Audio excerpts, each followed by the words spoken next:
असतो मा सद्गमय तमसो मा ज्योतिर्गमय मृत्योर्मा अमृतंगमय ಓಂ.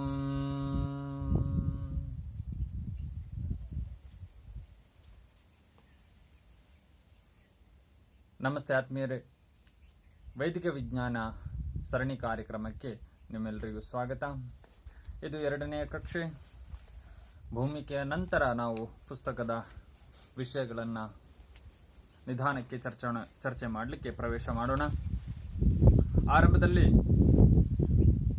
ಶ್ಲೋಕವನ್ನ ಒಂದು ರಚನೆ ಮಾಡಿದ್ದಾರೆ ಲೇಖಕರು. ನಿಧಾಯ ಹೃದಿ ವಿಶ್ವೇಶಂ ವಿಧಾಯ ಗುರುವಂದನಂ ಬಾಲಾನಾಂ ಸುಖಬೋಧಾಯ ಕ್ರಿಯತೆ ತರ್ಕ ಸಂಗ್ರಹ. ಈ ಗ್ರಂಥವನ್ನ ಪರಮಾತ್ಮನನ್ನ ಧ್ಯಾನದಲ್ಲಿರಿಸಿ ಗುರುಗಳಿಗೆ ವಂದಿಸುತ್ತಾ ಬಾಲಕರಿಗೆ, ಯುವಕರಿಗೆ, ಪ್ರೌಢರಿಗೆ ಜ್ಞಾನವನ್ನ, ಸುಖವನ್ನ ಹೊಂದಲಿಕ್ಕೋಸ್ಕರ ಈ ಒಂದು ಗ್ರಂಥವನ್ನ ರಚನೆ ಮಾಡ್ತಾ ಇದ್ದೀನಿ ಅಂತ ನಮ್ಮ ಲೇಖಕರು, ಮೂಲ ಕವಿಗಳು ಹೇಳ್ತಾರೆ. ಕವಿಗಳಂದ್ರೆ ಕವಿತೆ ಲೇಖನ ಬರೆಯುವವರಲ್ಲ, ಕವಿಗಳಂದ್ರೆ ವಿಶೇಷ ಜ್ಞಾನವನ್ನು ಹೊಂದಿರುವಂಥ ವಿಜ್ಞಾನಿಗಳು. ಇದು ಮೂಲತಃ ಕವಿ ಶಬ್ದದ ಅರ್ಥ. ತರ್ಕ ಸಂಗ್ರಹದ ವಿಶೇಷತೆ ಏನಿದೆ? ತರ್ಕ ಸಂಗ್ರಹ ಅಂದ್ರೆ ಏನು? ತರ್ಕದ ಬಗ್ಗೆನೇ ಹೇಳ್ತಾರೆ. ತರ್ಕ್ಯಂತೆ ಪ್ರತಿಪಾದ್ಯಂತ ಇತಿ. ತರ್ಕ ಅಂದ್ರೆ ತರ್ಕದ ಮುಖಾಂತರ ಪ್ರತಿಪಾದಿಸುವಂತಹ ಒಂದು ವಿಷಯ. ಹಾಗಾದ್ರೆ ಯಾವುದವಲ್ಲ? ತರ್ಕ, ದ್ರವ್ಯಾದಿ ಸಪ್ತ ಪದಾರ್ಥ. ಯಾವುದರ ಬಗೆಗೆ ತರ್ಕ ಮಾಡಿ ಪ್ರತಿಪಾದನೆ ಮಾಡ್ತಾ ಇದ್ದಾರೆ? ದ್ರವ್ಯಾದಿ 7 ಪದಾರ್ಥಗಳ ಬಗೆಗೆ ಅಂತ ಹೇಳ್ತಾ ಇದ್ದಾರೆ. ದ್ರವ್ಯಾದಿ 7 ಪದಾರ್ಥಗಳು, ಅದು ಮುಂದೆ ಹೇಳ್ತಾರೆ ಯಾವುದೆಲ್ಲ 7 ಪದಾರ್ಥಗಳು ಅಂತ. ಅಂದ್ರೆ ಪದಾರ್ಥಗಳು 7 ಇದೆ. ಆ 7 ಪದಾರ್ಥಗಳ ಬಗೆಗೆ ತರ್ಕದ ಮುಖಾಂತರ ತಮ್ಮ ಒಂದು ಅನೇಕ ತರ್ಕ ಏನಂದ್ರೆ ತರ್ಕ್ಯಂತೆ, ತರ್ಕದ ಮುಖಾಂತರ. ತರ್ಕಪೂರ್ಣ ಅಂದ್ರೆ ಯುಕ್ತಿಗೂ ಬುದ್ಧಿಗೂ ಅನುಭವಕ್ಕೂ ಹೊಂದುವಂತಹ, ಸಾಬೀತಾಗುವಂತಹ ಆಧಾರ ಉದಾಹರಣೆಗಳಿಂದ ಒಂದು ವಿಷಯವನ್ನ ಪ್ರಸ್ತಾಪಿಸುವಂತಹ ವಿಧಾನ. ಈ ದೃಷ್ಟಿಯಿಂದ 7 ಪದಾರ್ಥಗಳ ಬಗೆಗೆ ಇಲ್ಲಿ ತರ್ಕವನ್ನ ಮಾಡಿ ಪ್ರತಿಪಾದನೆ ಮಾಡಲಾಗುತ್ತೆ. ತೇಷಾಂ ಸಂಗ್ರಹ.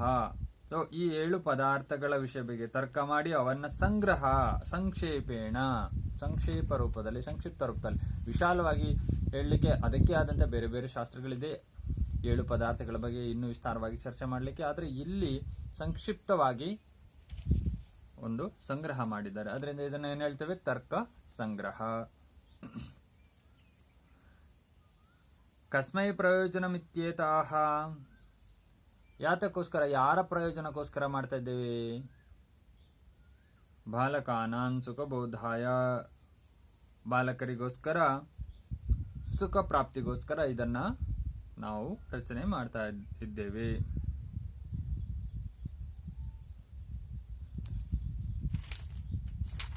ಮುಂದೆ ಹೇಳ್ತಾರೆ, ಬಾಲಕರಂದ್ರೆ ನಾವು ಸಣ್ಣ ಬಾಲಕರು ಅಂತಲ್ಲ, ಅದನ್ನು ಕೂಡ ವಿವರಿಸ್ತಾರೆ. ಅದಕ್ಕಿಂತ ಮೊದಲು ಹೇಳ್ತಾ ಇದ್ದಾರೆ, ನಾನು ಬಹುಶು ತರ್ಕ ಗ್ರಂಥಷು ಚಚ್ಚು ಕಿಮರ್ಥಂ ಅಪೂರ್ವ ಗ್ರಂಥ ಇತಿ.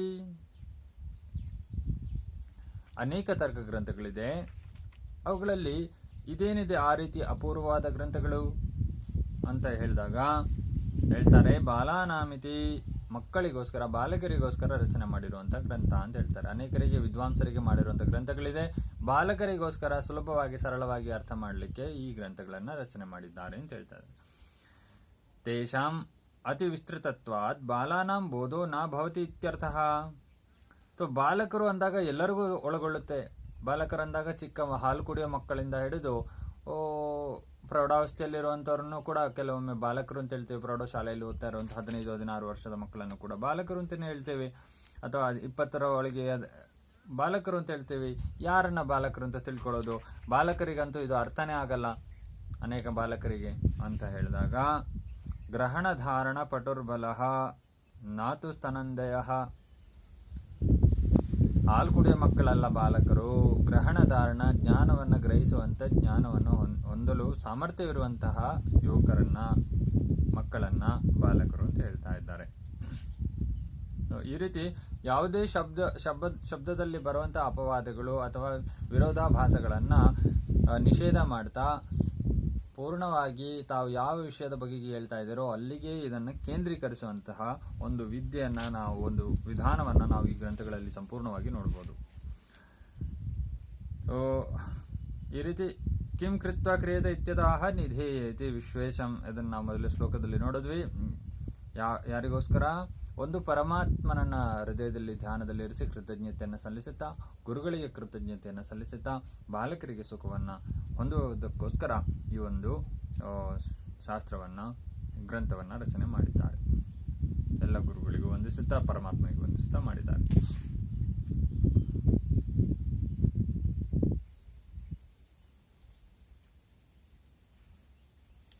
ಇನ್ನೊಂದು ವಿಷಯ ಇಲ್ಲಿ ನಾವು ನೋಡಬೇಕಾಗಿರೋದು, ಬಾಲಕರ ಬಗ್ಗೆ ಏನು ನಮ್ಮ ಸಿದ್ಧಾಂತ ಚಂದ್ರೋದಯ ಮತ್ತು ಪದಕೃತ್ಯ ಅನ್ನೋ ಒಂದು ಗ್ರಂಥಗಳಲ್ಲಿ ಏನ್ ಹೇಳ್ತಾರೆ ಅಂದ್ರೆ, ಅಧೀತ ವ್ಯಾಕರಣ ಕಾವ್ಯಕೋಶೋ ಅನಧೀತ ನ್ಯಾಯಶಾಸ್ತ್ರ. ಅಂದ್ರೆ ವ್ಯಾಕರಣವನ್ನ ಓದಿದ್ದಾರೆ, ಸಂಸ್ಕೃತ ವ್ಯಾಕರಣವನ್ನ, ಕಾವ್ಯಗಳನ್ನ, ಮಹಾಕಾವ್ಯಗಳನ್ನ ಅಭ್ಯಾಸ ಮಾಡಿದ್ದಾರೆ, ಕೋಶಗಳನ್ನು ಅಭ್ಯಾಸ ಮಾಡಿದ್ದಾರೆ. ಅಂದ್ರೆ ಧಾತುಕೋಶಗಳಿರ್ಬೋದು, ಶಬ್ದಕೋಶಗಳಿರ್ಬೋದು, ಶಬ್ದಗಳ ಭಿನ್ನ ಭಿನ್ನ ನಿಘಂಟುಗಳು, ನಿರುಕ್ತಗಳನ್ನು ಅಧ್ಯಯನ ಮಾಡಿದ್ದಾರೆ. ಆದರೆ ನ್ಯಾಯಶಾಸ್ತ್ರಗಳನ್ನು ಅಧ್ಯಯನ ಮಾಡಿಲ್ಲ, ನ್ಯಾಯ ದರ್ಶನವನ್ನು ಅಧ್ಯಯನ ಮಾಡಿಲ್ಲ. ವೇದಗಳ ಉಪಾಂಗಗಳಲ್ಲಿ ದರ್ಶನಗಳು 6, ಆ 6 ದರ್ಶನಗಳಲ್ಲಿ ನ್ಯಾಯ ದರ್ಶನ 1 ಮತ್ತು ವೈಶೇಷಿಕ ದರ್ಶನ 1. ಇದನ್ನ ಆಸ್ತಿಕ ದರ್ಶನಗಳು ಅಂತ ಕೂಡ ಹೇಳ್ತಾರೆ. ಅಂದ್ರೆ ಪರಮಾತ್ಮನ ಬಗ್ಗೆ, ಕರ್ಮಫಲದ ಬಗ್ಗೆ ನಂಬಿಕೆ ಇರುವಂತ ಶಾಸ್ತ್ರಗಳು. ಇದನ್ನ ಓದದೆ ನಮಗೆ ವೇದ ಮಂತ್ರಗಳು ಅರ್ಥ ಆಗ್ಲಿಕ್ಕೆ ಸಾಧ್ಯ ಇಲ್ಲ. ಇದೆಲ್ಲ ನಮಗೆ ಸರಳೀಕೃತವಾದಂತಹ ವೇದಗಳನ್ನ ಸುಲಭವಾಗಿ ಅರಿಯಲಿಕ್ಕೆ ಸಹಕರಿಸುವಂತಹ ಗ್ರಂಥಗಳು.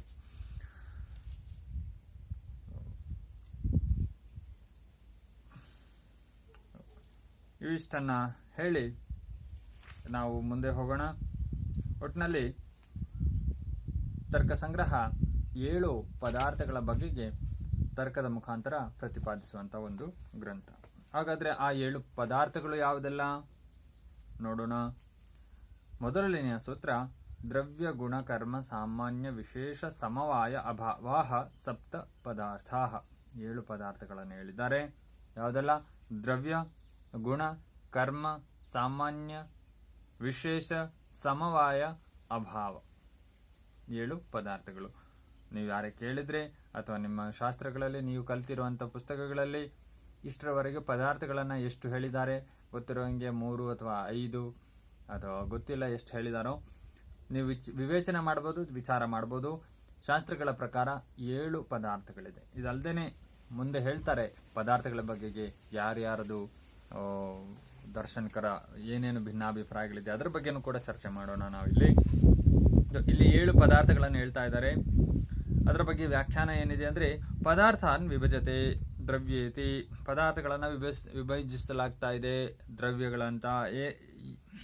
ದ್ರವ್ಯಗಳಾಗಿ. ಪದಸ್ಯ ಅರ್ಥ ಪದಾರ್ಥ, ಪದಸ್ಯ ಅರ್ಥ ಪದಾರ್ಥ. ಇದು ಇನ್ನೊಂದು ಮುಖ್ಯವಾದ ವಿಷಯ. ಪದಾರ್ಥ ಅಂದ್ರೆ ಏನು, ಇದನ್ನು ಹೇಳ್ಬೇಕಾಗಿದೆ. 7 ಪದಾರ್ಥಗಳ ಬಗ್ಗೆ ಮಾತಾಡ್ತಿದ್ವಿ. ಹಾಗಾದ್ರೆ 7 ಪದಾರ್ಥ ಅಂದ್ರೆ ಏನು? ಪದಾರ್ಥಕ್ಕೂ ಕೂಡ ಕೆಲವೊಂದು ಡೆಫಿನೇಷನ್ ಬೇಕಾಗಿದೆ, ಸಿದ್ಧಾಂತಗಳ ಅದರ ಒಂದು ವ್ಯಾಖ್ಯಾನ ಅವಶ್ಯಕತೆ ಇದೆ. ಪದಾರ್ಥ ಅಂದ್ರೆ ಏನು? ಅದಕ್ಕೆ ಹೇಳ್ತಾ ಇದ್ರೆ, ಪದಸ್ಯ ಅರ್ಥ ಪದಾರ್ಥ ಯತಿ ವ್ಯುತ್ಪತ್ತಿ ಅಭಿಧೇಯತ್ವಂ ಪದಾರ್ಥ ಸಾಮಾನ್ಯ ಲಕ್ಷಣಂ. ಅಂದ್ರೆ ಪದಾರ್ಥ ಅಂದ್ರೆ ಪದಸ್ಯ ಅರ್ಥ, ಪದದ ಅರ್ಥ ಒಂದು ಉತ್ಪಾದನೆ ಆಗುವಂತ ಯಾವುದೋ ಒಂದು ವಸ್ತು ಉತ್ಪನ್ನವಾಗಿರುವಂತದ್ದು, ಮತ್ತು ಅಭಿಧೇಯತ್ವಂ ಅದನ್ನು ಪ್ರಾಪ್ತಿ ಮಾಡಲಿಕ್ಕೆ, ಅದನ್ನು ಗಳಿಸಲಿಕ್ಕೆ ಅಥವಾ ಅದರ ಕಡೆಗೆ ಆಕರ್ಷಣೆ ಆಗುತ್ತೆ ಆ ಪದಾರ್ಥದ ಬಗೆಗೆ ತಿಳ್ಕೊಳ್ಳಿಕ್ಕೆ ಅಥವಾ ಪಡೆಯಲಿಕ್ಕೆ ಇತ್ಯಾದಿಗಳು. ಇದು ಪದಾರ್ಥದ ಸಾಮಾನ್ಯ ಲಕ್ಷಣ. ಪದಾರ್ಥ ಅಂದ್ರೆ ಪದಸ್ಯ ಅರ್ಥ. ಆ ಪದದ ಅರ್ಥ ಏನಾಗುತ್ತೆ, ಅದನ್ನ ನೋಡಿದ್ದೆ ಅಥವಾ ಕೇಳಿದ್ದ ಏನೋ ಒಂದು ಆ ವಸ್ತುವಿನ ಬಗೆಗೆ ನಮಗೆ ಒಂದು ರೀತಿಯಲ್ಲಿ ಆಕರ್ಷಣೆ, ಕುತೂಹಲ ಉಂಟಾಗುತ್ತೆ. ಅದನ್ನ ಪಡಿಬೇಕು ಅಂತ ತಿಳ್ಕೊಳ್ತೀವಿ ಅಥವಾ ಅದನ್ನು ತಿಳಿಬೇಕು ಅಂತ ತಿಳ್ಕೊಳ್ತೀವಿ. ಈ ರೀತಿ ಅದಲ್ಲದೆ ಆ ಪದಾರ್ಥ ಬಗ್ಗೆ ತಿಳಿಯುವಂತ ವಿಷಯಗಳು ಇದೆ. ಆ ಪದಾರ್ಥಗಳನ್ನು ಪ್ರಮಿತಿ ಅಂತ ಕೂಡ ಹೇಳ್ತೇವೆ. ಅಂದ್ರೆ ನಮ್ಮ ಚಿತ್ತದಲ್ಲಿ, ನಮ್ಮ ಬುದ್ಧಿಯಿಂದ ನಾವು ಯಾವುದನ್ನೆಲ್ಲ ತಿಳಿತೇವೋ ಅವೆಲ್ಲ ಪ್ರಮಿತಿ. ಸೊ ಈ ದೃಷ್ಟಿಯಿಂದ ಪದಸ್ಯ ಅರ್ಥ ಪದಾರ್ಥ. ಪದಸ್ಯ ಅರ್ಥ ನೋಡಿ, ಪದ ಬೇರೆ, ಅರ್ಥ ಬೇರೆ. ಅರ್ಥ ಕೂಡ ಒಂದು ಪದವೇ, ಪದಾರ್ಥ ಅನ್ನೋದು ಕೂಡ ಒಂದು ಪದವೇ. ಬಟ್ ಆದರೆ ನಾವೀಗ ಇದನ್ನು ವಿಭಾಗಿಸಿ ನೋಡೋಣ. ಪದಸ್ಯ ಅರ್ಥ ಪದಾರ್ಥ ಅಂತ ಅಂದ್ರೆ ಪದ ಬೇರೆ, ಅರ್ಥ ಬೇರೆ ಅಂತ ನಾನು ಇವಾಗ ಹೇಳ್ತಾ ಇದ್ದೀನಿ. ಅಂದ್ರೆ ಪದ ಮತ್ತು ಅರ್ಥ ಎರಡೂ ಶಬ್ದವೇ, ಆದ್ರೆ ಪದ ಬೇರೆ, ಅರ್ಥ ಬೇರೆ. ಹೇಗೆ? ಉದಾಹರಣೆಗೆ ಲೇಖನಿ ಅಥವಾ ಪೆನ್ನು. ಪೆನ್ನು ಅನ್ನೋದು ಒಂದು ಶಬ್ದ, ಅಥವಾ ಲೇಖನಿ ಅನ್ನೋದೊಂದು ಶಬ್ದ, ಅದನ್ನ ಪದ ಅಂತ ಹೇಳ್ತೀವಿ. ಆ ಪದದ ಅರ್ಥ ಇದು ನಿಮ್ಮ ಎದುರುಗಡೆ ಇವಾಗ ನಾನು ಇಟ್ಟಿದ್ದೇನೆ. ಅದೇ ರೀತಿ ಪುಸ್ತಕ, ಪುಸ್ತಕ ಅನ್ನೋದೊಂದು ಪದ, ಆದರೆ ಪುಸ್ತಕದ ಯಥಾರ್ಥ ಅರ್ಥ ಏನಿದೆ? ಇದು ಪುಸ್ತಕ.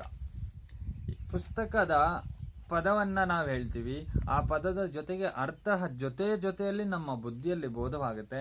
ಅದರಿಂದ ನಾವು ಪದ ಮತ್ತು ಅರ್ಥವನ್ನ ವಿಭಾಗಿಸಿ ನೋಡ್ಲಿಕ್ಕೆ ಸಾಧ್ಯ ಆಗಲ್ಲ, ಅಥವಾ ನಾವು ಅದನ್ನ ಒಂದೇ ಅಂತ ತಿಳ್ಕೊಳ್ತೀವಿ. ಆದ್ರೆ ವಾಸ್ತವದಲ್ಲಿ ಪದವೇ ಬೇರೆ, ಅರ್ಥವೇ ಬೇರೆ. ಪದವಿಲ್ಲದೇನೆ ಅರ್ಥವನ್ನ ಗ್ರಹಿಸುವಂತಹ ವಿದ್ಯೆ ನಮ್ಮ ದೇಶದಲ್ಲಿದೆ. ಅದನ್ನ ಧ್ಯಾನ ವಿದ್ಯೆ, ಯೋಗ ವಿದ್ಯೆ ಅಂತ ಹೇಳ್ತೀವಿ. ಅಂದ್ರೆ ಹೆಸರಿಲ್ಲದೇನೆ ಒಂದು ವಸ್ತುವಿನ ಬಗೆಗೆ ತಿಳ್ಕೊಳ್ಳುವಂತ ಜ್ಞಾನ ನಮಗೆ ಧ್ಯಾನದಲ್ಲಿ ವಿಕಾಸವಾಗುತ್ತೆ. ಅದು ಬೇರೆ ವಿಷಯ. ಈಗ ನಾವು ಪದ ಮತ್ತು ಪದದ ಅರ್ಥ ಇದು ಹೇಗೆ ಅಂತ ನೋಡೋಣ. ಉದಾಹರಣೆಗೆ ಈಗ ನಾನು ಹೇಳ್ದಂಗೆ ಪೆನ್ನು ಅನ್ನೋದೊಂದು ಶಬ್ದ, ಶಬ್ದದ ಅರ್ಥ ಅಂದ್ರೆ ವಸ್ತು, ಅರ್ಥ ಅಂದ್ರೆ ಆ ಸಾಧನ, ಆ ವಿಷಯ. ಸೊ ಅರ್ಥ ಅಂದ್ರೆ ಹಣ ಕೂಡ, ಅರ್ಥ ಅಂದ್ರೆ ಧನ ಕೂಡ, ಸಂಪತ್ತು ಕೂಡ. ಸೊ ಅರ್ಥ, ಧರ್ಮ, ಅರ್ಥ, ಕಾಮ, ಮೋಕ್ಷ ಅಂತ 4 ವಿಷಯದಲ್ಲಿ ಹೇಳ್ತಾರೆ.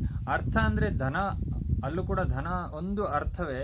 ಆದ್ರೆ ಅರ್ಥದಲ್ಲಿ ಕೇವಲ ಹಣ ಮಾತ್ರ ಅಲ್ಲ, ಅರ್ಥದಲ್ಲಿ ನಿಮಗೆ ಸಿಕ್ಕಿರುವಂತಹ ಮನೆ, ನಿಮ್ಮಲ್ಲಿರುವಂತಹ ಗಾಡಿ, ನಿಮ್ಮಲ್ಲಿರುವಂತಹ ಬಟ್ಟೆ, ನೀವು ತಿನ್ನುವಂತಹ ಆಹಾರ, ಪ್ರತಿಯೊಂದು ಅರ್ಥದ ಅಂತರ್ಗತವಾಗಿ ಬರುತ್ತೆ. ಈ ರೀತಿ ಅರ್ಥ ಅಂದ್ರೆ ವಸ್ತು, ಅರ್ಥ ಅಂದ್ರೆ ಕೇವಲ ಹಣ ಮಾತ್ರ ಅಲ್ಲ.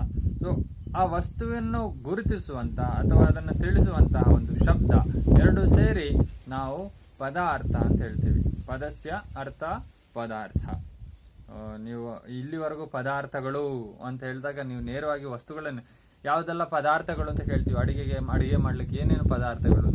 ಪದಾರ್ಥಗಳ ಅರ್ಥ ಏನಂದ್ರೆ ಪದಗಳ ಅರ್ಥ. ಆ ಪದಗಳ ಅರ್ಥ ಉದಾಹರಣೆಗೆ ಹೆಸರು ಬೇಳೆ ಅಂತ ಹೇಳಿದ್ವಿ. ಹೆಸರು ಬೇಳೆ ಅನ್ನೋದೊಂದು ಪದ, ಆದ್ರೆ ಎಲ್ಲಿವರೆಗೂ ಹೆಸರು ಬೇಳೆ ಅದು ನಿಮ್ಮ ಅಡಿಗೆಗೆ ಸಿಗಲ್ವೋ ಇಲ್ವೋ ಅಲ್ಲಿವರೆಗೂ ಅದು ಕೇವಲ ಪದವಾಗಿ ಉಳ್ಕೊಳ್ಳುತ್ತೆ. ಆ ಪದವನ್ನ ಹಾಕಿ ಅಡಿಗೆ ಮಾಡ್ಲಿಕ್ಕೆ ಸಾಧ್ಯ ಇಲ್ಲ. ಪದದ ಅರ್ಥವನ್ನು ತಗೋಬೇಕಾದ್ರೆ ಹಣ ಸಂಪಾದನೆ ಮಾಡಬೇಕು, ಅಥವಾ ಬೇರೆ ಯಾವುದೋ ವಸ್ತುವನ್ನ ವಿನಿಮಯ ಮಾಡ್ಕೋಬೇಕಾಗುತ್ತೆ. ಸೊ ಈ ರೀತಿ ಪದಸ್ಯ ಅರ್ಥ ಪದಾರ್ಥ. ಪದಾರ್ಥಗಳಂದ್ರೆ ಪದದ ಅರ್ಥ, ವಸ್ತುಗಳು. ಪದ ಬೇರೆ, ಅರ್ಥ ಬೇರೆ. ಇದನ್ನ ತಿಳ್ಕೊಳ್ಳಿ. ನನಗನ್ಸುತ್ತೆ ನಿಮ್ಗೆ ತಿಳ್ಕೊಳ್ಳಿಕ್ಕೆ ಸುಲಭವಾಗ್ತಾ ಇದೆ, ಕಷ್ಟ ಆಗ್ತಾ ಇಲ್ಲ ಅಂತ. ಅಕಸ್ಮಾತ್ ಏನಾದ್ರೂ ಕಷ್ಟ ಆಗ್ತಾ ಇದ್ರೆ ದಯವಿಟ್ಟು ಕಮೆಂಟ್ ಮಾಡಿ. ಸೊ ಪದಸ್ಯ ಅರ್ಥ ಪದಾರ್ಥ. ಸೊ ಇದು ವ್ಯುತ್ಪತ್ತಿ ಅಭಿಧೇಯತ್ವ ಪದಾರ್ಥ ಸಾಮಾನ್ಯ ಲಕ್ಷಣಂ. ಇದು ಉತ್ಪನ್ನ ಸ್ವಭಾವವನ್ನು ಹೊಂದಿರುತ್ತೆ. ಯಾವುದು ಸೃಷ್ಟಿಯನ್ನ ಹೊಂದಿರುತ್ತೆ. ಅಂದ್ರೆ ಇಲ್ಲದೆ ಇರುವಂತಹ ವಸ್ತು ಅಲ್ಲ, ಇದು ಅಸ್ತಿತ್ವದಲ್ಲಿ ಇರುತ್ತೆ. ಅಭಿಧೇಯತ್ವ, ಅದರ ಬಗೆಗೆ ನಮಗೆ ಒಂದು ಪಡೆಯುವಂತ ಇಚ್ಛೆ ಅಥವಾ ನಮ್ಮ ಉದ್ದೇಶ ಇರುತ್ತೆ. ನಾವು ಅದನ್ನು ಪ್ರಾಪ್ತಿಗಳಿಸ್ಲಿಕ್ಕೆ ಅಂತ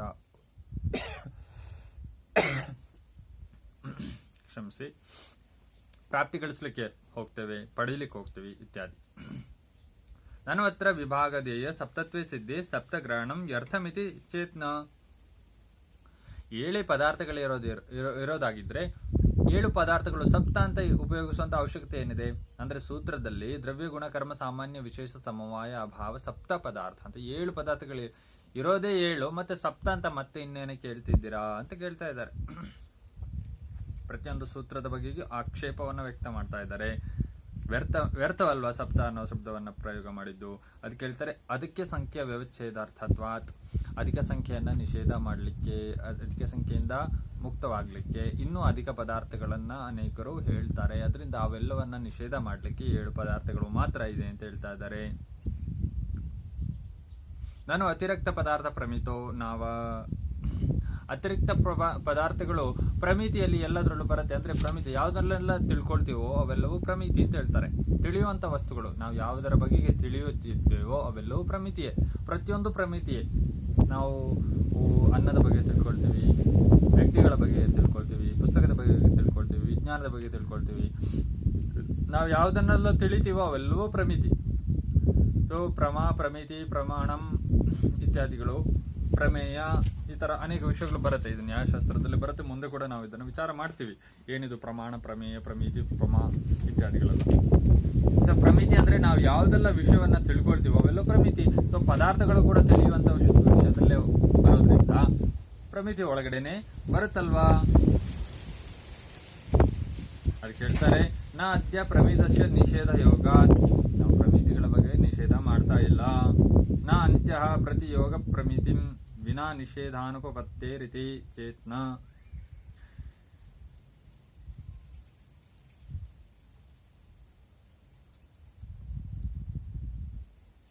ಏನ್ ಹೇಳ್ತಾ ಇದ್ದಾರೆ ಅಂದ್ರೆ,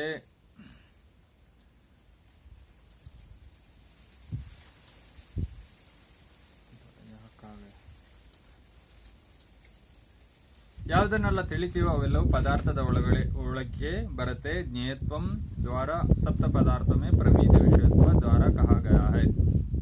ನಾವು ಪ್ರಮಿತಿ ವಿಷಯಗಳ ಒಳಗೆಯೇ ಈ 7 ಪದಾರ್ಥಗಳು ಒಳಗೊಳ್ಳುತ್ತೆ ಅಂತ ಹೇಳ್ತಾ ಇದ್ದಾರೆ.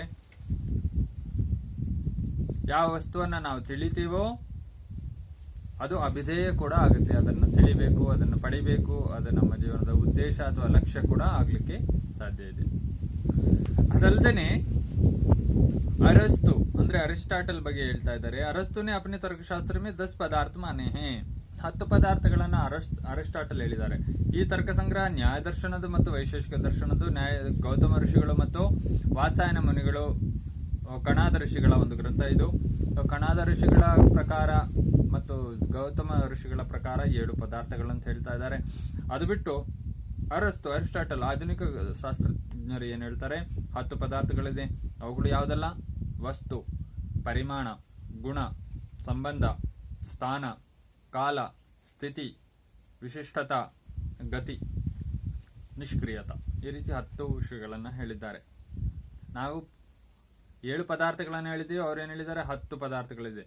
ದ್ರವ್ಯ, ಗುಣ, ಕರ್ಮ, ಸಾಮಾನ್ಯ, ವಿಶೇಷ, ಸಮವಾಯ, ಅಭಾವ, ಇದು 7 ಪದಾರ್ಥಗಳಾದ್ರೆ ಅವ್ರೇನ್ ಹೇಳಿದ್ದಾರೆ ವಸ್ತು, ಪರಿಮಾಣ, ಗುಣ, ಸಂಬಂಧ, ಸ್ಥಾನ, ಕಾಲ, ಸ್ಥಿತಿ, विशिष्टता, गति, निष्क्रियता. इनमें अंतिम 9 विधेय और प्रथम वस्तु उद्देश्य है. ಇದರಲ್ಲಿ ಅಂತಿಮ 9 ಕೂಡ ಏನಾಗಿದೆ? ವಿಧೇಯವಾಗಿದೆ. ವಿಧೇಯ ಯಾವುದಕ್ಕೆ ವಿಧೇಯವಾಗಿದೆ? ವಸ್ತುಗಳ ವಿಧೇಯವಾಗಿದೆ. ಮೊದಲನೇದು ವಸ್ತು ಇದರಲ್ಲಿ ದ್ರವ್ಯನೇ ಬಂದ್ಬಿಡುತ್ತೆ. ಯಾವುದೆಲ್ಲ ದ್ರವ್ಯಗಳಿದೆ ಅವನ್ನು ವಸ್ತು ಅಂತ ಕೂಡ ಹೇಳ್ತಾರೆ. ಸೊ ಇಲ್ಲಿ ವಸ್ತುಗಳು, ಉಳಿದುದೆಲ್ಲ ಪರಿಮಾಣ, ಗುಣ ಇವೆಲ್ಲವೂ ವಸ್ತುವಿಗೆ ವಿಧೇಯವಾಗಿದೆ. ಸ್ಥಾನ, ಕಾಲ ಇವೆಲ್ಲವೂ ಅದೊಂದು ವಸ್ತುವಿಗೆ ವಿಧೇಯವಾಗಿದೆ ಅಂತ ಹೇಳ್ತಾ ಇದ್ದಾರೆ. ಕಿಂತು ಇನ್ ಸಭಿ ಕೆ ಲಿಯೇ ಏಕ್ ಹಿ ಶಬ್ದ ಕ್ಯಾಟಗರಿ, ಒಂದೇ ಕ್ಯಾಟಗರಿಯಲ್ಲಿ ಬರುತ್ತೆ. ಪ್ರಯೋಗ ಕಿಯಾ ಹೈ, ಎಲ್ಲವನ್ನ ಒಂದೇ ವಿಷಯದಲ್ಲಿ ಹೇಳಿದರೆ ವಸ್ತು ಅಂತ. यहाँ यह बात ध्यान देना योग्य है कि अरस्तु का विभाजन तर्क संगत है, जबकि कणाद का तात्विक वैशेषिक दर्शन द्वारा बताए गए 7 पदार्थ और अरस्तु द्वारा बताए गए 10 पदार्थ की तुलना की जा सकती है. द्रव्य और गुण तो वस्तु और गुण ही है. ದ್ರವ್ಯ ಮತ್ತು ಗುಣ, ಅದರ ಅರ್ಥ ವಸ್ತು ಮತ್ತು ಗುಣ ಎರಡೂ ಒಂದೇ. ಅದರಿಂದ ಅರಿಸ್ಟಾಟಲ್ ಅಥವಾ ಅರಸ್ತುವಿನ ಮುಖಾಂತರ ಹೇಳಿರುವಂತಹ 10 ಪದಾರ್ಥಗಳ ಬಗ್ಗೆ ಇರಬಹುದು, ಅಥವಾ ಕಣಾದರ 7 ಪದಾರ್ಥಗಳಿರ್ಬೋದು, ಒಂದಕ್ಕೊಂದು ಸಮಾನತೆಯನ್ನ ಹೊಂದಿದೆ ಅಂತ ಹೇಳ್ತಾರೆ. ಯಾರು ಹೇಳ್ತಾ ಇದ್ದಾರೆ? ತರ್ಕ ಭಾಷ್ಯ ಬದ್ರಿನಾಥ ಶುಕ್ಲರವರ ಒಂದು ತರ್ಕ ಭಾಷ್ಯದ ಮುಖಾಂತರ ತರ್ಕದ ಭಾಷ್ಯವನ್ನ ಹೇಳ್ತಾ ಇದ್ದಾರೆ. ಸಂಯೋಗ और ಸಮವಾಯ दोनों ಸಂಬಂಧ है. ಸಂಯೋಗ ಮತ್ತು ಸಮವಾಯ ಅಂದ್ರೆ ಅದಿಲ್ಲದೆ ಅದರ ವಸ್ತುವಿನ ಅಸ್ತಿತ್ವ ಇಲ್ಲ. ಉದಾಹರಣೆಗೆ ಒಂದು ಮಣ್ಣಿನ ಕಣಗಳ ಸಮವಾಯ ಸಂಯೋಗ ಇದೆ. ಮಣ್ಣಿನ ಕಣ ಇಲ್ಲದೆ ಮಡಿಕೆ ಇರ್ಲಿಕ್ಕೆ ಸಾಧ್ಯ ಇಲ್ಲ. ಈ ರೀತಿ ಸಮವಾಯ ಮತ್ತು ಸಂಯೋಗ. ಸಂಯೋಗ ಅಂದ್ರೆ ಆ ಮಣ್ಣಿನ ಮಡಿಕೆಗಳ ಅತ್ಯಂತ ಸಾಮೀಪ್ಯತೆ, ಮಡಿಕೆಗಳ ಕಣಗಳ ಅತ್ಯಂತ ಸಾಮೀಪ್ಯತೆ, ಆ ಮಣ್ಣಿನ ಕಣಗಳ ಅತ್ಯಂತ ಸಾಮೀಪ್ಯತೆಯಲ್ಲಿ ಒಂದು ಕಡೆ ಉಳ್ಕೊಳ್ಳೋದು, ಮತ್ತು ಆ ಮಣ್ಣಿನ ಕಣ ಯಾವುದರಿಂದ, ಮಣ್ಣಿನ ಕಣವನ್ನ ಸಮವಾಯ ಸಂಬಂಧ ಅಂತ ಹೇಳ್ತಾರೆ. ಸಮವಾಯ ಸಂಬಂಧ ಮತ್ತು ಸಂಯೋಗ ಸಂಬಂಧ. ಈ ರೀತಿ दोनों संबंध ही जिनमें प्रथम गुण है और दूसरा विशेष है. ಸಂಯೋಗ ಒಂದು ಗುಣವಾಗಿದೆ, ಸಮವಾಯ ಅನ್ನೋದು ಒಂದು ವಿಶೇಷತೆ ಆಗಿದೆ. ವಿಶೇಷ ಪ್ರಕಾರದ ಪದಾರ್ಥ. ಸಮವಾಯ ಅಂದ್ರೆ ಮಣ್ಣು, ಈಗ ಮಣ್ಣಿನ ಕಣಗಳು ಒಂದು ವಿಶೇಷ ಪ್ರಕಾರದ ಪದಾರ್ಥ, ಮತ್ತು ಸಂಯೋಗ ಅನ್ನೋದು ಒಂದು ಗುಣ. ಸಂಯೋಗ ಒಂದು ದ್ರವ್ಯ ಅಲ್ಲ, ಒಂದು ಪದಾರ್ಥ ಅಲ್ಲ, ಅದೊಂದು ಗುಣ. ಸಂಯೋಗ ಅಂದ್ರೆ ಸಾಮೀಪ್ಯಕ್ಕೆ ಬರೋದು, ವಿಯೋಗ ಅಂದ್ರೆ ದೂರಕ್ಕೆ ಹೋಗುದು. ಸಂಯೋಗ ಒಂದು ಗುಣ, ವಿಯೋಗ ಅನ್ನೋದು ಒಂದು ಗುಣ, ಸಮವಾಯ ಅನ್ನೋದು ಅದರ ಒಂದು ವಿಶೇಷ ಪ್ರಕಾರದ ಪದಾರ್ಥ. समय और स्थान की गणना द्रव्यों में की गई है. ಸಮಯ ಮತ್ತು ಸ್ಥಾನ ದ್ರವ್ಯದ ಅಂತರ್ಗತವಾಗುತ್ತೆ. ದ್ರವ್ಯ ಇದೆ ಅಂದ್ರೆ ಅದರ ಸ್ಥಾನ, ದ್ರವ್ಯ ಇದೆ ಅಂದ್ರೆ ಸಮಯ. ದ್ರವ್ಯ ಇಲ್ಲ ಅಂತ ಹೇಳಿದ್ರೆ ಸಮಯನೂ ಇಲ್ಲ, ಸ್ಥಾನನೂ ಇಲ್ಲ. ಗತಿ ಕರ್ಮ है और ನಿಷ್ಕ್ರಿಯತಾ उसका ನಿಷೇಧ है. ಗತಿ ಕರ್ಮ है. ಗತಿ ಅಂದ್ರೆ ಒಂದು ಕರ್ಮವಾಗಿದೆ. ಗತಿ ಕರ್ಮದಲ್ಲಿ ಬರುತ್ತೆ. ಇಲ್ಲಿ ಗತಿ ಅಂತ ಏನೇನು ಉಪಯೋಗಿಸಿದಾರೋ ಗತಿ ಅದು ಕರ್ಮಕ್ಕೆ ಅಂತರ್ಗತವಾಗಿದೆ. ನಿಷ್ಕ್ರಿಯತ ಅನ್ನೋದು ನಿಷೇಧ ಅಥವಾ ಅಭಾವವಾಗಿದೆ, ಕರ್ಮದ ನಿಷೇಧ ಹೇಳ್ತಾರೆ. विशिष्टता सामान्य या विशेष है जिसका बाद के न्यायिक उपाधि माना स्थिति का कोई विशेष स्थान वैशेषिक दर्शन में नहीं है. अरस्तु ने अभाव का उल्लेख नहीं किया क्योंकि वह सत्तावान पदार्थों की गणना कर रहा है. तो ಅರಸ್ತು ಅಥವಾ ಅರಿಸ್ಟಾಟಲ್ ಅಭಾವವನ್ನ ಪದಾರ್ಥ ಅಂತ ಸ್ವೀಕಾರ ಮಾಡಿಲ್ಲ. ಯಾಕಂತ ಹೇಳಿದ್ರೆ ಯಾವ ವಸ್ತುಗಳು ಅಸ್ತಿತ್ವದಲ್ಲಿದೆ ಅದನ್ನು ಮಾತ್ರ ಕಾಣುವಂತ ಸತ್ತವಾನ್ ಅಂದ್ರೆ ಅಸ್ತಿತ್ವ ರೂಪವಾನ್ ಇರುವಂತ ಪದಾರ್ಥಗಳನ್ನು ಮಾತ್ರ ಸ್ವೀಕಾರ ಮಾಡಿದ್ದಾರೆ. ಅಥವಾ ಯಾವುದೊಂದು ಕ್ರಿಯಾವಾನ್ ಗುಣ ರೂಪದಲ್ಲಿರುವಂತದ್ದನ್ನ ನೋಡ್ತಾರೆ. ಗುಣ ಇಲ್ಲದೆ ಇರುವಂತದ್ದು, ರೂಪರಹಿತರ ಆಗಿರುವಂತದ್ದನ್ನ ತನ್ನ ಪದಾರ್ಥದ ಪಟ್ಟಿಯಲ್ಲಿ ಇಟ್ಕೊಂಡಿಲ್ಲ. ಮುಂದೆ ನೋಡೋಣ. हम देखते हैं कि सभी दर्शनकारों ने पदार्थों की भिन्न भिन्न संख्या मानी है. तो भिन्न भिन्न ಅವರು ಭಿನ್ನ ರೀತಿಯಲ್ಲಿ ಪದಾರ್ಥಗಳ ಸಂಖ್ಯೆಯನ್ನು ಗಣನೆ ಮಾಡಿದ್ದಾರೆ. ಗೌತಮ ಋಷಿಗಳು ಹೇಳ್ತಾ ಇದ್ದಾರೆ 16 ಪದಾರ್ಥಗಳು ನ್ಯಾಯ ದರ್ಶನದಲ್ಲಿ. ವೇದಾಂತಿಯೋನೆ ಚಿತ್ और ಅಚಿತ್ 2 ಪದಾರ್ಥ ಮಾನೆ हैं. ವೇದಾಂತಿಗಳು ಕೇವಲ 2 ಪದಾರ್ಥಗಳನ್ನು ಸ್ವೀಕಾರ ಮಾಡಿದ್ದಾರೆ, ಚಿತ್ತ ಮತ್ತು ಅಚಿತ್ತ ಅಂತ ಹೇಳ್ತಾರೆ ವೇದಾಂತಿಗಳು. ವೇದಾಂತವನ್ನು ಅಧ್ಯಯನ ಮಾಡಬೇಕಾದ್ರೆ ನಿಮಗೆ ಅರ್ಥವಾಗುತ್ತೆ. ವೇದಾಂತ ಕೂಡ ದರ್ಶನಗಳ 6 ದರ್ಶನಗಳಲ್ಲಿ ಒಂದು ದರ್ಶನ ವೇದಾಂತ ದರ್ಶನ. ಹಾಗೆ ರಾಮಾನುಜನೇ ಒನ್ಮೆ ಏಕ್ ಈಶ್ವರ ಅವ್ರು ಜೋಡ್ದಿಯಾ. ರಾಮಾನುಜರು ಮತ್ತೊಂದು ಸೇರಿಸಿ ತ್ರೈತವಾದವನ್ನ ನಾವು ನೋಡಬಹುದು, ಚಿತ್ತ ಅಚಿತ್ ಮತ್ತು ಈಶ್ವರ. ಸಾಂಖ್ಯ ದರ್ಶನವೇ 25 ತತ್ವ ಹೇ. ಸಾಂಖ್ಯ ದರ್ಶನದಲ್ಲಿ 25 ತತ್ವಗಳಿದೆ. ಅವ್ರ ಮೀಮಾಂಸಕ್ಕೊಮ್ಮೆ 8 ಮೀಮಾಂಸಾ ದರ್ಶನ, ಇವೆಲ್ಲವೂ ದರ್ಶನವೇ. ಆಸ್ತಿಕ ದರ್ಶನ, ಇದರಲ್ಲಿ 8 ಪದಾರ್ಥಗಳಿದೆ. वस्तुतः इन सभी दर्शनों में पदार्थ शब्द का प्रयोग किसी एक विशिष्ट अर्थ में नहीं किया गया. प्रत्युत उन सभी विषयों का जिनका विवेचन तत्त दर्शनों में है पदार्थ नाम दे दिया है. ಅಂದ್ರೆ ಇಲ್ಲಿ ಪದಾರ್ಥ ಅಂದಾಗ ಯಾವುದೋ ಒಂದು ವಿಶೇಷ ಅರ್ಥದಲ್ಲಿ ಎಲ್ಲಕ್ಕೂ ಸಮಕಾಲೀನ ಅಥವಾ ಸಮನ್ವಯವಾಗುವಂತ ಪದಾರ್ಥದ ಅರ್ಥದಲ್ಲಿ ಹೇಳಿಲ್ಲ. ತಮ್ಮ ತಮ್ಮ ದರ್ಶನಗಳಲ್ಲಿ ಯಾವ ಯಾವ ವಿಷಯಗಳನ್ನ ವಸ್ತುಗಳನ್ನ ತಗೊಂಡಿದ್ದಾರೋ ಅವುಗಳನ್ನ ಮಾತ್ರ ಪದಾರ್ಥ ಅಂತ ಹೇಳಿದ್ದಾರೆ. ಅದರಿಂದ ಇದೊಂದು ಸಾಮಾನ್ಯ ಏನ್ ಹೇಳ್ತಾರೆ, ಎಲ್ಲದಕ್ಕೂ ಹೊಂದುವಂತಹ ಅಥವಾ ಎಲ್ಲದಕ್ಕೂ ಒಪ್ಪಿಕೊಳ್ಳುವಂತ ಪದಾರ್ಥದ ಬಗ್ಗೆ ಹೇಳ್ತಾ ಇಲ್ಲ. ಇಲ್ಲಿ ಪದಾರ್ಥ ಅಂದಾಗ ತಮ್ಮ ತಮ್ಮ ಶಾಸ್ತ್ರದ ಬಗೆಗೆ ಶಾಸ್ತ್ರದಲ್ಲಿ ಉಲ್ಲೇಖಿಸುವಂತಹ ವಿಷಯಗಳ ಬಗ್ಗೆ ಮಾತ್ರ ಪದಾರ್ಥ ಹೇಳಿದ್ದಾರೆ. ಬೇರೆಯವರ ವಿಷಯಕ್ಕೂ ಪದಾರ್ಥ ತಗೊಂಡ್ರೆ ಅದಕ್ಕೂ ಇದಕ್ಕೂ ಭೇದ ಇರುತ್ತೆ, ವಿಷಯ ಭಿನ್ನತೆ ಇರುತ್ತೆ ಅಂತ ಹೇಳ್ತಾ ಇದ್ದಾರೆ. ಅಂದ್ರೆ ಭಿನ್ನ ಭಿನ್ನ ದರ್ಶನಕಾರರು ಅವರವರ ದೃಷ್ಟಿಕೋನದಿಂದ ಪದಾರ್ಥಗಳನ್ನು ಗಣನೆ ಮಾಡಿದ್ದಾರೆ ಮತ್ತು ಅವುಗಳ ವಿಷಯಗಳು ಕೂಡ ಭಿನ್ನವಾಗಿದೆ ಅಂತ ಹೇಳ್ತಾ ಇದ್ದಾರೆ. दीपिका में यहाँ इस विषय का भी विवेचन की है. यहाँ सप्त शब्द का प्रयोग क्यों किया गया, इस पर उत्तर दिया कि यहाँ सप्त का ग्रहण अधिक पदार्थों का समान है. ಇದು ನಾವು ಮೊದಲೇ ನೋಡಿದ್ದೀವಿ. ಯಾಕೆ 7 ಪದಾರ್ಥಗಳ ಶಬ್ದ 7 ಅನ್ನೋ ಶಬ್ದವನ್ನು ಯಾಕೆ ಉಪಯೋಗಿಸಿದ್ದಾರೆ ಅನ್ನೋದ್ರ ಬಗ್ಗೆ ಹೇಳ್ತಾ ಇದ್ದಾರೆ. ನ್ಯಾಯಬದ್ಧ ಇನ್ನೂ ಒಂದು ಸಂಶಯ ಏನಂದ್ರೆ, ನ್ಯಾಯಬೋಧನೆ ಅನುಸಾರ ಎಂಟನೇ ಒಂದು ಪದಾರ್ಥವನ್ನ ಸ್ವೀಕಾರ ಮಾಡಿ ಕೇಳ್ತಾ ಇದ್ದಾರೆ, ಸಂಶಯ ಉತ್ಪಾದನೆ ಮಾಡ್ತಾ ಇದ್ದಾರೆ. ಏನಂದ್ರೆ ಅಷ್ಟಮ ಪದಾರ್ಥ ಶಕ್ತಿ ಒಂದು ಅಷ್ಟಮ ಪದಾರ್ಥವಲ್ವಾ ಅಂತ ಒಂದು ಪ್ರಶ್ನೆ ಕೇಳ್ತಾ ಇದ್ದಾರೆ. 7 ಪದಾರ್ಥಗಳಿದೆ ಒಪ್ಕೊಳ್ಳೋಣ, ಆದ್ರೆ ಶಕ್ತಿ ಅನ್ನೋ ಒಂದು ಪದಾರ್ಥ ಕೂಡ ಇದೆಯಾ ಇಲ್ವಾ ಅಂತ ಪ್ರಶ್ನೆ ಮಾಡ್ತಾ ಇದ್ದಾರೆ. ಅದಕ್ಕೆ ಯಾವುದೋ ಒಂದು ಉದಾಹರಣೆ ಕೊಡ್ತಾ ಇದ್ದಾರೆ. मणि विशेष के रहने पर ईंधन के पास अग्नि रखने पर भी दाह नहीं होता और मणि ना होने पर दाहानुकूल शक्ति उत्पन्न हो जाती है। अतः शक्ति भी एक अष्टम पदार्थ है। इसका उत्तर यह है कि मणि का अभाव ही दाह का कारण है और यदि मणि के संयोग और वियोग को पदार्थ माने तो अंततः शक्तियों की कल्पना करनी पड़ेगी। इसलिए पदार्थ ನೋಡಿ, ಈ ವಿಷಯದಲ್ಲಿ ಸ್ವಲ್ಪ ನಾವು ಕೂಡ ವಿಚಾರ ಮಾಡಬೇಕಾಗಿದೆ. ಕೆಲವೊಂದು ನಾವು ಕಣ್ಣು ಮುಚ್ಚಿ ಸ್ವೀಕಾರ ಮಾಡೋಂಗೂ ಇಲ್ಲ. ಆಮೇಲೆ ಈ ತರ ಮಾಡಿದ್ವಿ ಅಂತೇಳಿ ನಮ್ಮನ್ನ ಯಾರು ಫತ್ವಾ ಹೊರಡಿಸಿ ಅಥವಾ ತಲೆ ತೆಗೆಯೋರು ಯಾರು ಇಲ್ಲ. ವಿಚಾರ ಮಾಡಲಿಕ್ಕೆ, ಚಿಂತನೆ ಮಾಡಲಿಕ್ಕೆ, ಮನನ ಮಾಡಲಿಕ್ಕೆ ಅವಕಾಶ ಇರುವಂತ ಏಕೈಕ ನಮ್ಮ ಪರಂಪರೆ, ಸನಾತನ ಪರಂಪರೆ. ಇಲ್ಲಿ ಪ್ರಶ್ನೆ ಮಾಡಿದ್ದಾರೆ, ಶಕ್ತಿ ಅನ್ನೋ ಪದಾರ್ಥ ಇಲ್ವಾ ಅನ್ನೋದನ್ನ ಕೇಳ್ತಾ ಇದ್ದಾರೆ. ಯಾಕೆಂತ ಹೇಳಿದ್ರೆ ದ್ರವ್ಯ ಇದೆ, ಗುಣ ಇದೆ, ಕರ್ಮ ಇದೆ, ಸಾಮಾನ್ಯ ಇದೆ, ವಿಶೇಷ ಇದೆ, ಸಮವಾಯ ಇದೆ, ಅಭಾವ ಇದೆ ಅಂತ 7 ಪದಾರ್ಥಗಳಿದ್ದಾರೆ. ಆ 7 ಪದಾರ್ಥಗಳ ಒಳಗಡೆ ಉಳಿದ ಎಲ್ಲ ಪದಾರ್ಥಗಳು ಒಳಗೊಳ್ಳುತ್ತೆ. ಆದ್ರೆ ಶಕ್ತಿಯ ಬಗೆಗೆ ಉಲ್ಲೇಖ ಮಾಡಿಲ್ಲ. ಯಾಕೆಂತ ಹೇಳಿದ್ರೆ ಎನರ್ಜಿ ಇದೆ, ಶಕ್ತಿ ಇದೆ, ನಮ್ಮೆಲ್ಲರಲ್ಲೂ ಶಕ್ತಿ ಇದೆ. ಯಾವುದೇ ಒಂದು ಕ್ರಿಯೆ ನಡಿಬೇಕಾದ್ರೆ, ಯಾವುದೇ ಒಂದು ಗುಣ ಇರಬೇಕಾದ್ರೆ, ಯಾವುದೇ ಒಂದು ವಸ್ತುವಿನ ಅಸ್ತಿತ್ವ ಇರಬೇಕಾದ್ರೆ ಶಕ್ತಿ ಬೇಕೇ ಬೇಕು. ಆಮೇಲೆ ಈ ಶಕ್ತಿಯಿಂದಾನೇ ಈ ಪ್ರಪಂಚ ನಡೀತಾ ಇದೆ.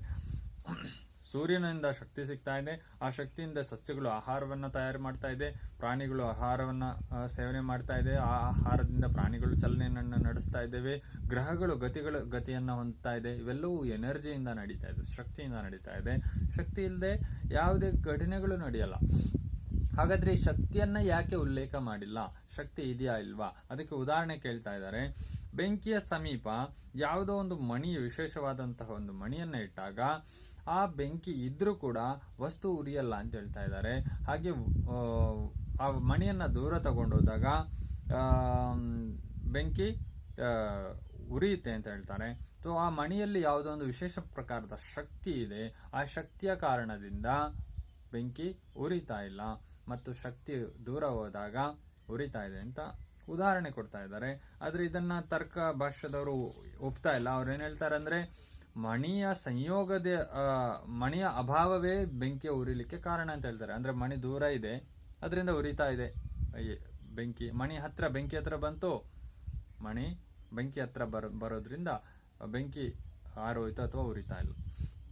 ಅದರಿಂದ ಮಣಿಯ ವಿಯೋಗವನ್ನು ಕೂಡ ನೀವು ಒಂದು ಪದಾರ್ಥ ಅಂತ ತಗೊಳ್ಳೋದಾದ್ರೆ ಅನಂತ ಪದಾರ್ಥವನ್ನ ಸ್ವೀಕಾರ ಮಾಡಬೇಕಾಗುತ್ತೆ. ಯಾಕಂತ ಹೇಳಿದ್ರೆ ಒಂದು ಸಂಯೋಗ ವಿಭಾಗ ಒಂದಲ್ಲ, ಅನಂತವಾಗಿರುತ್ತೆ.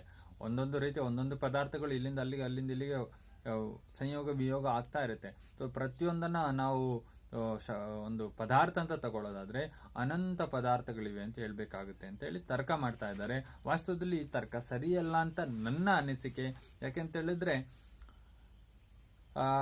ಸಂಯೋಗ ವಿಯೋಗದ ಒಂದು ಉದಾಹರಣೆಯಲ್ಲಿ ಬಹುಶಃ ಇದು ಸ್ವಲ್ಪ ಹೋಲಿಕೆ ಬರಬಹುದು. ನನ್ನ ಪ್ರಕಾರ ಇದು ಆ ತರ್ಕಕ್ಕೂ ಈ ತರ್ಕಕ್ಕೂ ಸಂಬಂಧ ಇಲ್ಲ. ಆದ್ರೂ ನಾನು ಹೇಳ್ತಾ ಇದ್ದೀನಿ, ಶಕ್ತಿ ಸಂಯೋಗ ವಿಭಾಗದಲ್ಲೇನೋ ಹೇಳ್ಬಿಟ್ರು ಮಣಿ ಹತ್ರ ಬಂದ್ರೆ ಇರುತ್ತೆ ಇಲ್ಲ ಅಂತ. ಆದ್ರೆ ನಾವು ಈಗ ಕೂತಿದ್ದೇವೆ ಅಂತ ಇಟ್ಕೊಳ್ಳಿ, ಅಥವಾ ನಿಂತಿದ್ದೇವೆ ಅಂತ ಇಟ್ಕೊಳ್ಳಿ. ನಿಂತಾದಾಗ ನಮ್ಮಲ್ಲಿ ಯಾವುದೇ ಕ್ರಿಯೆ ಇಲ್ಲದೆ ಹೋದ್ರೂ ಕೂಡ ನಿಲ್ಲಿಕ್ಕೂ ಕೂಡ ನಮ್ಮಲ್ಲಿ ಶಕ್ತಿ ಅವಶ್ಯಕತೆ ಇದೆ. ಕೂತ್ಕೊಳ್ಳಿಕ್ಕೂ ನಮ್ಮಲ್ಲಿ ಶಕ್ತಿ ಅವಶ್ಯಕತೆ ಇದೆ. ಒಂದು ಕಂಬ ನಿಂತಿರ್ಬೇಕಾದ್ರೆ ಆ ಕಂಬವನ್ನ ನಿಲ್ಲಿಸಲಿಕ್ಕೆ ಮಣ್ಣಿನಲ್ಲಿ ಇರುವಂತಹ ಎನರ್ಜಿ, ಕಲ್ಲು ಇವೆಲ್ಲವೂ ಹಿಡಿದಿಟ್ಕೊಂಡಿರುತ್ತೆ. ಮರ ನಿಂತ್ಕೋಬೇಕಾದ್ರೆ ಆ ಮರ ಕೂಡ ಮಣ್ಣಲ್ಲಿ ಒಂದಕ್ಕೊಂದು ಪರಸ್ಪರ ಬೆಸೆದುಕೊಂಡಿರುತ್ತೆ. ಪ್ರತಿಯೊಂದರಲ್ಲೂ ಶಕ್ತಿ ಇದೆ. ಶಕ್ತಿ ಇಲ್ಲದೆ ಯಾವುದೇ ಕ್ರಿಯೆ ನಡೆಯಲ್ಲ. ಚಲಿಸುವಂತದ್ದು ಆದ್ರೆ ಚಲಿಸ್ತಾ ಇದೆ ಅಂತ ಹೇಳಿ ನಾವು ಹೇಳ್ಬೋದು, ಅದಕ್ಕೆ ಸಂಯೋಗ ವಿಯೋಗ ಅಂತ. ಆದ್ರೆ ಚಲನೆ ಇಲ್ಲದಂತ ವಸ್ತುಗಳಿಗೂ ಕೂಡ ಶಕ್ತಿಯ ಅವಶ್ಯಕತೆ ಇದೆ. ಆ ದೃಷ್ಟಿಯಿಂದ ನೋಡೋದಾಗ ಶಕ್ತಿಯ ಅಸ್ತಿತ್ವ ಇದೆ, ಎಲ್ಲರೂ ನಾವು ಅನುಭವಿಸ್ತೀವಿ. ಊಟ ಮಾಡಿಲ್ಲ ಅಂದ್ರೆ ಶಕ್ತಿ ಇರಲ್ಲ, ನಮ್ಗೆ ಮಾತಾಡಕ್ಕಾಗಲ್ಲ, ಕೂತ್ಕೊಳ್ಳಿ. ಶಕ್ತಿ ಇಲ್ಲ, ಶಕ್ತಿ ಎನರ್ಜಿ ಅಭಾವ ಇದೆ ಅನ್ನೋದು ನಮ್ಗೆಲ್ರಿಗೂ ಗೊತ್ತಾಗುತ್ತೆ. ನಮ್ಗೆ ನಡಿಬೇಕಾದ್ರೂ ಕೂಡ ತುಂಬಾ ಹೊತ್ತು ಆದ್ರೆ ಆ ಶಕ್ತಿ ಕ್ಷೀಣವಾಗೋದ್ರಿಂದಲೇ ನಮಗೆ ಕಷ್ಟವಾಗುತ್ತೆ. ಹಾಗಾದ್ರೆ ಶಕ್ತಿ ಇಲ್ವಾ 8ನೇ ಪದಾರ್ಥವಾಗಿ ಅಂದ್ರೆ ಇದು ವಿಚಾರ ಮಾಡಬೇಕಾಗಿದೆ. ನನ್ನ ಪ್ರಕಾರ ಶಕ್ತಿ ಇದೆ, ಅದನ್ನ ದರ್ಶನಕಾರರು ದೃಷ್ಟಿಯಿಂದ ನೋಡ್ಲಿಕ್ಕೆ ಆಗ್ಲಿಲ್ವಾ ಅಥವಾ ಯಾವುದೋ ಒಂದು ಕಾರಣದಿಂದ ಈ ಶಾಸ್ತ್ರದಲ್ಲಿ ಒಳಗೊಳ್ಳಿಲ್ವಾ, ಅದು ವಿಚಾರ ಮಾಡಬೇಕಾಗಿರೋದೆ. ಒಟ್ಟಿನಲ್ಲಿ ಈ ದರ್ಶನದ ಪ್ರಕಾರ 7 ಅದರಲ್ಲಿ ಶಕ್ತಿಯನ್ನ ಒಳಗೊಂಡಿಲ್ಲ ಅಂತ ಹೇಳಲಿಕ್ಕೆ ಇಷ್ಟಪಡ್ತೇನೆ. ನೀವು ವಿಚಾರ ಮಾಡಿ, ಶಕ್ತಿ ಈ 7 ಪದಾರ್ಥಗಳಿಂದ ಭಿನ್ನವೇ ಅಥವಾ ಈ 7 ಪದಾರ್ಥಗಳು ಒಳಗಿದೆಯೇ ಅಥವಾ ಅದನ್ನ ಕೇವಲ ಸಂಯೋಗ ವಿಭಾಗದ ಒಂದು ಸ್ವರೂಪವಾಗಿ ಕಾಣ್ತೀರಾ, ಇದೆಲ್ಲ ವಿಚಾರ ಮಾಡಬೇಕಾಗಿರುವಂತಹ ವಿಷಯಗಳು ಆತ್ಮೀಯರೇ. ಇಲ್ಲಿಗೆ ಇವತ್ತಿನ ಒಂದು ವಿಷಯವನ್ನ ಮುಕ್ತಾಯಗೊಳಿಸ್ತಾ ಇದ್ದೀನಿ ಆತ್ಮೀಯರೇ. ನಾಳೆ ಮುಂದೆ ದ್ರವ್ಯದ ಬಗ್ಗೆ ವಿಚಾರ ಮಾಡೋಣ. ಇವತ್ತು ಪದಾರ್ಥದ ಬಗ್ಗೆ ವಿಚಾರ ಮಾಡಿದ್ವಿ. 7 ಪದಾರ್ಥಗಳು ಮಾತ್ರ. 8ನೇ ಪದಾರ್ಥದ ಬಗ್ಗೆ ವಿಚಾರ ಮಾಡಿ, ಶಕ್ತಿ ಅನ್ನೋದು ಇದೆಯಾ ಇಲ್ವಾ ಅಥವಾ ಅದರ ಸ್ವರೂಪ ಏನು ಅನ್ನೋದನ್ನ ಆಮೇಲೆ ನಿಮ್ಮ ಕಮೆಂಟ್ ಮಾಡಿ ನಿಮ್ಮ ವಿಚಾರಗಳನ್ನ ಇದರ ಕೆಳಗೆ. ಆತ್ಮೀಯರೆಲ್ಲರಿಗೂ ವಂದನೆಗಳು. ಓಂ ಶಾಂತಿ.